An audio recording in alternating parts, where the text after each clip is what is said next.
Guten Tag, APUSH. We have a new video today. It's the Bee's Knees by the Big Cheese himself, Mr. Linegar. Let's make history today as we jaw over Unit 4, Day 4. But first, let's do our daily punishment. Two windmills are standing in a wind farm. One asks, "What's your favorite type of music?" The other says, "I'm a big metal fan." All right, your key terms for today are Fort Sumter, the border states, the Trent Affair, the CSS Alabama, Jefferson Davis, the Morrill Tariff Act, the National Banking Act, the Homestead Act, Clara Barton.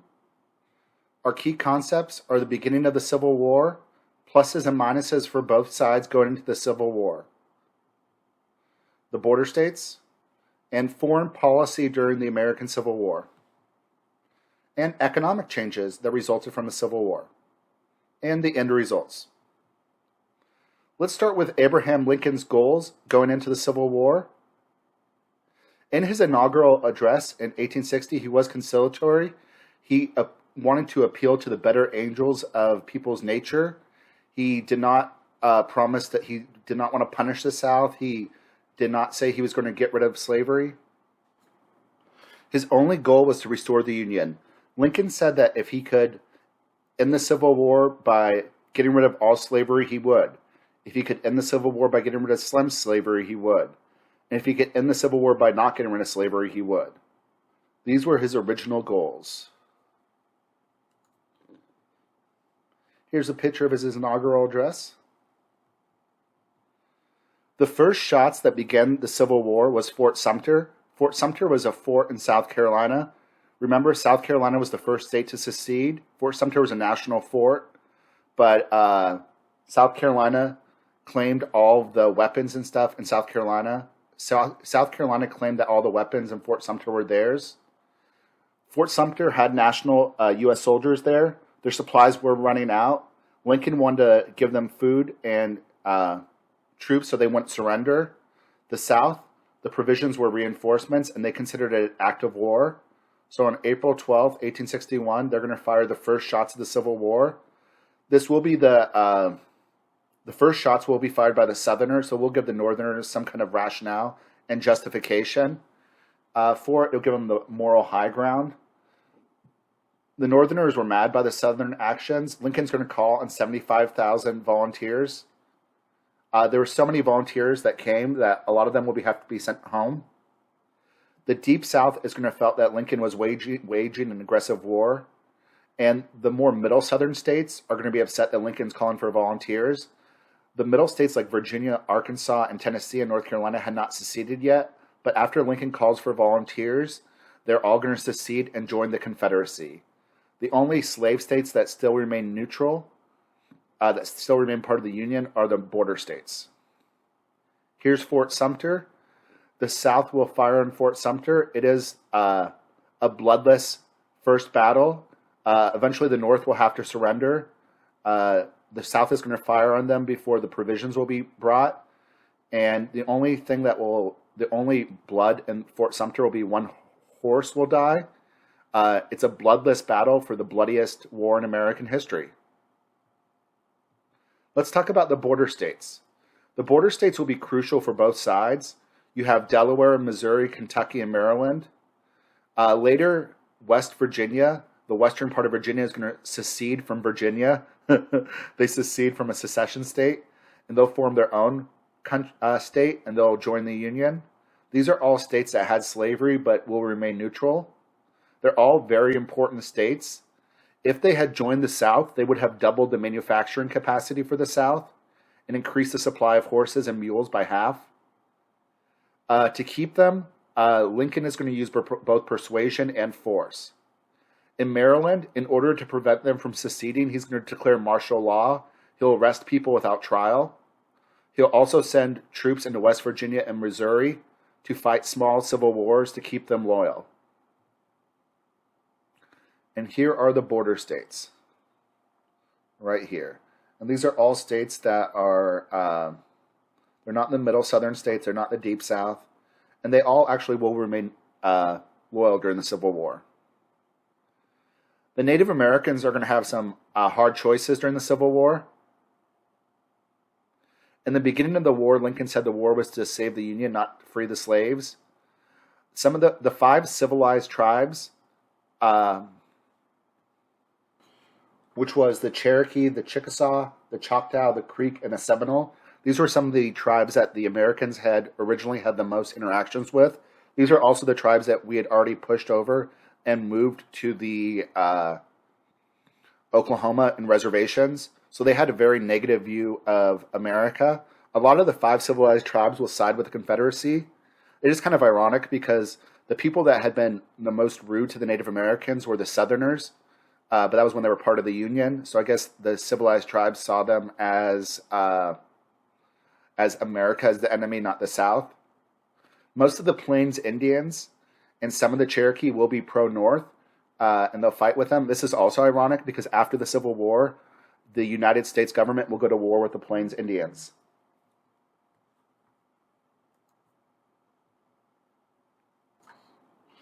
Here's a map of the Civil War, the North and the South.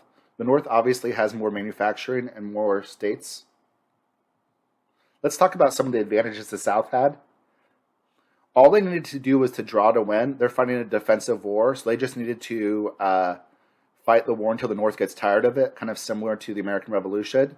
They had more talented generals originally. Robert E. Lee is going to be the commander of the Eastern Front. He'll fight in Virginia.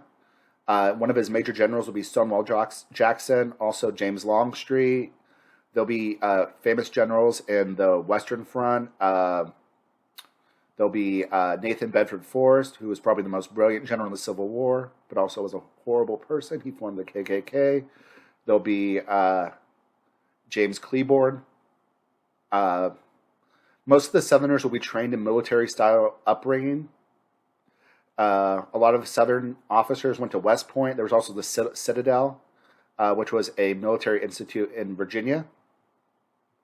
Some of the Southern disadvantages, they'll have a lot less manufacturing than the North, a lot less factories. They'll have a shortage of shoes, uniforms, blankets, clothing, and food. The Northerners' had a huge economy. They had many more men available to fight. The North will have control of the ocean and the sea. Obviously, one of the problems for the North is some of its officers weren't as well trained as the Southerners, and it's going to take the North a little bit of a while to find their best generals. And their best generals will be people like Ulysses S. Grant, William Tecumseh Sherman, George Thomas, some of those people. So the South is going to count on foreign intervention to win the war. The common people of Britain supported the North because they're against slavery. The British government, however, had some sympathy for the South because they traded cotton with them. Also, they wanted to see America weakened. So the South thought that by stopping trade of cotton with Britain, they would force Britain to get involved in the Civil War and join their side. During this time, America, the North, is going to start selling corn to the British. So it's really going to be an agricultural battle to win the hearts of the British. King Cotton from the South versus King Corn in the North. Let's talk about some foreign flare-ups that almost caused foreign intervention. The Trent Affair was in 1861. In late 1861, a Union warship is going to stop a British mail steamer, the Trent, and they're going to forcefully remove 2 Confederate diplomats that were bound for Europe. Britain's going to be outraged that the Americans stopped a British ship, even though the British did that all the time in the War of 1812. But, the British are hypocrites, just like every country is. The British are going to be outraged and threaten war. Lincoln's going to release the prisoners, and tensions will cool down. The Queen Victoria's husband, Prince Albert, doesn't want to go to war, so he's going to cool the tempers in Britain also. The British will build sea vessels that will indirectly go to the Confederacy. That's also going to be a problem. During a wartime, you're not supposed to be selling weapons to countries. That is kind of an act of war. The most famous ship the British built was the CSS Alabama. It's going to be a famous raider ship that's going to sink northern merchant ships. From 1862 to 1864, it sinks 62 ships. Eventually, Charles Francis Adams will persuade the British not to build any more ships for the Confederacy, any more Laird rams. This is the CSS Alabama. Eventually, the Alabama was captured in 1864. A northern ship outside of France threatened to do a one-on-one fight with a Confederate ship. The CSS Alabama was controlled by a Southern officer. He agreed. He thought it would be the honorable thing to do. What he didn't know was a northern ship was ironclad. The northern ship had iron around its hull. So when the Alabama started firing at it, the cannonballs just like hit the ship and they bounced off. They thought it was super dishonorable. And the northern ship sunk the Confederate ship. But I think it's smart. Here are some of the problems with Southern leadership. The Confederacy and the new Confederate government gave states the right to secede. Sending troops from the South was difficult to do. A lot of governors had control over their own soldiers. They were afraid of losing power. They didn't want to help out. In the Confederacy, the national government was deemed to be weak. Jefferson Davis never had as much power as Abraham Lincoln did. Davis will be the president of the Confederacy. And also, he was unpopular. He was seen as very snake-like, very cold and aloof. And he's not going to have the popularity that Lincoln will have. Let's talk about Abraham Lincoln. Abraham Lincoln did do some illegal acts that did not get congressional approval. He did a blockade, and he said that the South had not seceded, so he was doing a blockade against his own country. He got no congressional consent to increase the army at first. He advanced $2 million without getting Congress's consent for the war effort. He's going to suspend habeas corpus and freedom of trial in parts of this America that were thinking about joining the Confederacy. His rationale was he was preserving the Union. He could get in trouble for this later on, but he was faced with an emergency, so he had to act. One of the big problems the South had is they wouldn't let go of states' rights. It will lead to their downfall. The North had a stronger national government. This will eventually help them out. It'll allow Lincoln to have more power during the war. Let's talk about the soldiers. As a result of the war, volunteers are going to be numerous at first. Enthusiasm will slack off, though, in both the North and the South. Congress will pass the first conscription laws. They'll start to pass the draft. This will make poor people mad. It'll benefit the rich. You could, if you were drafted, you could get out of the war by paying $300. So poor man's war, rich man's fight. Rich man's war, poor man's fight. Volunteers made up 90% of the Union Army. After volunteers become scarce in 1863, 1864, they would offer bounties and they would give you money for reenlisting in the Civil War. The South will also have a draft. It won't be as extensive as the Northern one, but just like the North, it's going to be a rich man's war, poor man's fight. If you were a Southern plantation owner and you were drafted, if you had 20 or more slaves, you did not have to fight. There are going to be some famous draft riots. In New York City, there's a draft riot in 1863. They blame the war on African Americans. They call it the N War, and they kill like 10 African Americans. They hang them. New York City was a hotspot of Democrats and anti-war activism, and they're going to take out their anger on blacks. They're going to be racist. Let's talk about the Northern economy. During the Civil War, the Northern economy is going to greatly improve. The North is able to pass all these economic laws they could not pass during the Civil War. They could not pass before the Civil War.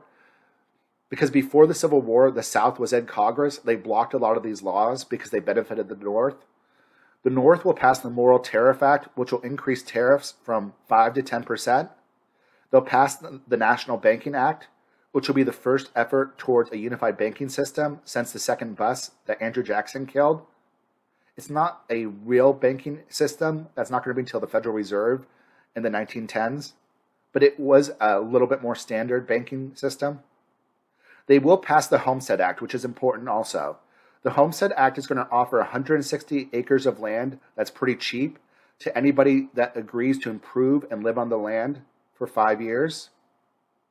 The South's economy is going to have it much worse than the North.